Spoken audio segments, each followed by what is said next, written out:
네, 글로벌 외신 센터입니다. 간밤 미증시는 쉬어간 가운데 또 어떠한 이슈들이 있었는지 5가지 외신 뉴스들 함께 살펴보겠습니다. 첫 번째 기사 내용 함께 살펴보시죠.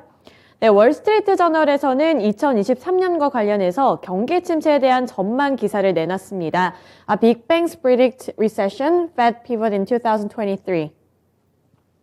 네, 글로벌 IB들이 잇따라 올해 미국의 경기 침체를 예상을 했는데요. 프라이머리 기업들, 그러니까 인베스트먼트 뱅킹인 IB와 트레이딩 회사의 집합체들이 이 월스트리트 저널이 뱅크 오브 아메리카, 바클레이스, UBS, TD 세큐리스 등 이렇게 23개 기관의 전문가들을 대상으로 설문조사를 실시했습니다. 이 중에서 16개사가 경기 침체를 전망한다고 답을 한 건데요. 원인은 소비 둔화, 부동산 경기의 둔화, 그리고 은행들의 대출 기준 강화에 있었습니다. 경기 침체에 대한 우려감이 아직도 짙어지고 있는 가운데 대부분의 전문가들이 예상하는 경기 침체는 다만 연착륙일 가능성이 크다는 점에도 외신들은 집중을 했는데요. 그 이유는 연준의 피벗 전망에 있었습니다. 피벗 전망과 관련해서 어떠한 내용이 있었는지 기사 멘트 통해서 함께 살펴보시죠. 대부분 전문가들은 연준이 올해 1분기까지는 금리를 인상하고 2분기에 잠시 멈춘 뒤에 3분기와 4분기에는 금리를 인하하기 시작할 것이라고 전망하고 있습니다. 그들은 연준의 피벗이 시장의 변동성을 가져올 수는 있겠지만 결국에는 전반적으로 중간에 이익을 가져다 줄 것으로 예상을 하고 있는데요. 덧붙여서 FOMC 회의에서도 비둘기파위원회 비중이 커지고 있다는 점도 긍정적으로 해석을 했습니다. 가장 매파적인 인물로 알려져 있는 제임스 블러드, 세인트루이스 연은 총재를 비롯해서 매파 인물 3명이 FOMC에서 빠지게 되고요. 또 비둘기파위원회 비중이 커질 것으로 예상이 되고 있는 겁니다. 현재까지는 비둘기와 매파 사이에 큰 의견 차이는 없기 때문에 초반에는 이런 정책 경로에 큰 변화는 없을 수 있지만 장기적으로 봤을 때는 지금보다는 조금 더 완화적인 스탠스를 보일 수 있을 것이라는 의견이 외신에서는 보도가 되었습니다. 한마디로 요약을 하자면 이번에 글로벌 IB들은 2023년에 경기 침체가 올 것이라고 예상을 하고 있고 또 이와 관련해서 연준이 이 긴축 정책에서 완화 정책으로 바꿀 수 있다. 이러한 부분들이 핵심 내용이었습니다. 네, 두 번째 기사 내용 함께 살펴보겠습니다. CNBC 보도 내용이고요. These states are raising their minimum wages in 2023. Chart shows where workers can expect higher pay. 네, 이번에 미국에서는 고용시장과 관련해서 임금 인상과 관련되어 있는 내용을 전해왔습니다. 미국 전역에서는 지난해 더 높은 인플레이션율 때문에 많은 주주들이 최저임금을 올리고 있다. 이 부분이 핵심이 될 수 있겠는데요.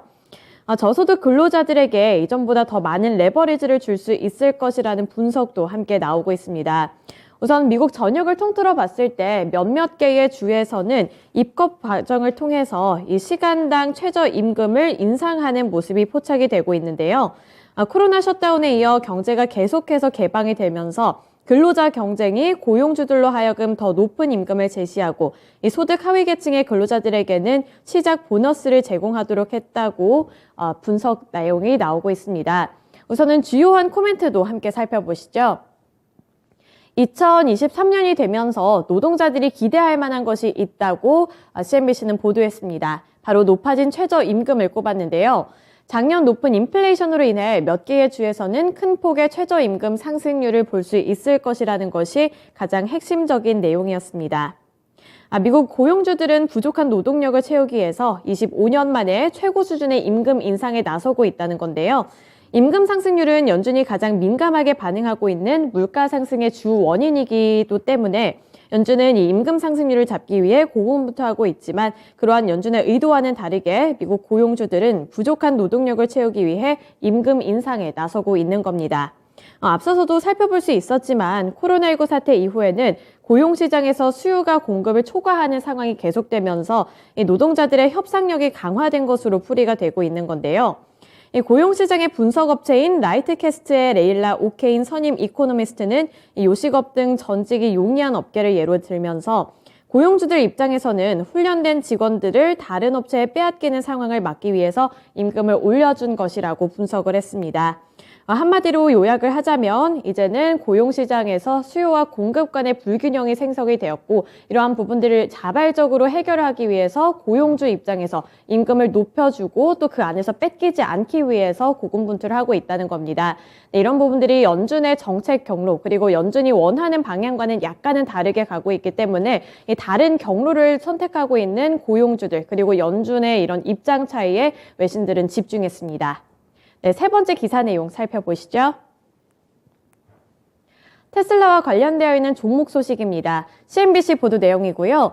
Tesla reports 1.31 million deliveries in 2022, growth of 40% over last year. 네, 테슬라의 인도 대수가 발표가 되었습니다. 테슬라와 관련해서 어떠한 코멘트가 있는지부터 살펴보시죠. 네, 우선 테슬라는 올해 국내 생산과 완전 전기차 구매와 관련한 인센티브를 포함하고 있는 바이든의 인플레이션 감축 법안의 혜택을 누릴 것이라는 부분에도 집중을 했습니다. 또 테슬라의 주주들과 분석가들은 2022년 테슬라의 주가의 급락을 트위터 오버행 탓으로 돌렸는데요. 우선 테슬라의 인도 대수와 관련해서 전해드리기 이전에 이 테슬라와 관련해서 작년 한 해를 살펴보자면 이 주가가 급락한 바 있습니다. 이에 리스크가 많이 부각이 되었고요. 특히 작년 하반기쯤에는 테슬라의 이 오너 리스크, 테슬라 그리고 트위터와 관련되어서 악재가 많이 겹쳤었는데 이러한 악재를 어느 정도는 상충시킬 수 있을 만한 부분에도 외신은 집중을 한 겁니다.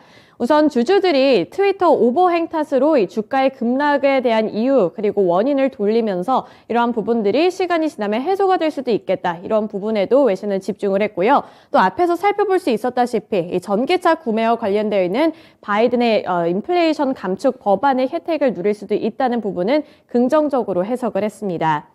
인도량에 대해서 우선은 살펴봐야겠죠. 네, 미국 전기차 업체인 테슬라가 지난해 총생산 및 인도량을 발표를 했는데 2022년에는 총 137만 대의 차량을 생산을 했고 그중에서 131만 대를 인도를 했습니다. 또 지난 4분기에는 43만 9,701대를 생산을 해서 그중 40만 5,278대를 인도를 했는데요. 인도량을 살펴봤을 때는 연간 인도량이 전년과 비교했을 때 40%가량 증가하면서 여기까지만 봤을 때는 상당히 긍정적이었습니다. 하지만 공급망 이슈 그리고 앞서 살펴봤다시피 일론 머스크 CEO의 트위터 인수 등 여러 테슬라 리스크가 부각이 되었을 때에는 인도량이 시장의 예상치인 42만 7천 대를 못 미치는 수준이었지만 이러한 좀 악재 그리고 마지막 분기에 대한 우려감을 상충시킬 수 있었던 부분이 살펴볼 수 있었던 이 분석 내용이었습니다. 네, 넘어가서 다음 기사 내용 살펴보겠습니다. 네, CNBC 보도 내용이고요. More social media regulation is coming in 2023, members of Congress say. 네, 소셜미디어 그리고 규제와 관련해서 미국에서는 이게 더 강화되어야 한다. 이러한 목소리가 나오고 있는데요. 자세한 코멘트 함께 살펴보시죠. 미국 공화당 소속 마이크 갤러거 하원 의원은 현지 시간 1일을 기준으로 NBC 방송에 출연해 중국이 개발한 앱 틱톡에 대해 앱에 대한 사용 금지 조치가 전국적으로 확대되어야 한다고 주장했습니다. 청소년에게 신체적 그리고 정신적 피해를 입힐 수 있는 콘텐츠에 대한 플랫폼 책임을 강화하도록 하는 아동 온라인 보호법과 비슷한 상황인데요. 클로버샤 의원은 이들 법안은 두 회사, 페이스북과 구글의 로비 때문에 사라졌다며 2023년에는 두 법안 중에 하나를 통과시킬 것이라고 밝혔습니다. 빅테크 기업들은 이러한 법안이 통과될 경우에는 적지 않은 부작용이 발생할 것이라고 경고하고 있는데요. 애플은 오픈앱 마켓법이 통과될 경우에는 앱 제작사가 만든 이 개인정보 보호 장치를 우회할 수 있다며 반발에 나섰습니다. 또 아동 온라인 보호법에 대해서도 청소년 성 정체성 등에 대한 정보 접근을 통제할 수 있다는 비판이 나오고 있는데요. 이 틱톡에 대한 앱 사용 금지 조치가 전국적으로 좀 빅테크 그리고 이 빅테크 서비스에 대해서 확장이 되어야 한다. 이러한 부분들이 전문가들의 의견이었고요. 이러한 부분들이 실제로 실행이 될 경우에는 지금까지는 이런 비판의 목소리가 나오면서 좀 유예 조치가 내려졌지만 실제로 실행이 될 경우에는 구글 및 애플 쪽에서 반발이 일어날 수 있다는 의견도 살펴볼 수 있었습니다. 네, 마지막 기사 내용 살펴보겠습니다. 로이터 통신 보도 내용이고요. Some in China return to regular activity after COVID infections. 네, 중국과 코로나 이러한 부분들이 리오프닝에 대한 기대감을 실리게 하기도 했었고 그리고 경제활동 둔화에 대한 우려감을 키우기도 했었는데요. 이번에는 어떠한 업데이트 내용이 있었는지 기사 코멘트 함께 살펴보겠습니다. 중국의 베이징, 상하이, 우한의 일부 시민들이 코로나 감염 증가에도 불구하고 정상적인 경제활동으로 복귀했습니다. 경제에 더욱 활력이 불어들 것이라는 기대감이 반영되고 있는 건데요. 수도 이 시차하이 호수 공원에 얼어붙은 호수의 썰매를 타거나 스케이트를 타기 위해 여러 가지 서비스를 누리기 위한 시민들이 많이 모이고 있다는 부분도 함께 체크가 되고 있습니다. 우선은 엄격한 이 코로나 제로 코로나 조치를 내린 이후에 개방에 대해서는 낙관적인 전망이 나타나고 있었는데요. 하지만 코로나 정책이 이렇게 좀 완화가 되고 리오프닝 그리고 위드 코로나가 활성화되게 되면서 중국에서는 감염률이 확산을 하기 시작했습니다. 하지만 이러한 우려감에도 불구하고 증가세가 나타나고 있지만 주요 도시에서는 다시 한번 사람들이 나와서 경제 활동을 지속하는 모습이 나타났고요. 이러한 부분들이 경제 활성화 그리고 지금 다시 한번 위축되고 있는 경제에 대해서 이 둔화세를 조금은 완화시키고 다시 한번 성장세로 돌이킬 수 있을 것이라는 기대감이 반영되고 있다는 부분에 외신들은 집중했습니다. 네, 이렇게 5가지 이슈들 함께 살펴봤고요. 지금까지 글로벌 외신센터였습니다.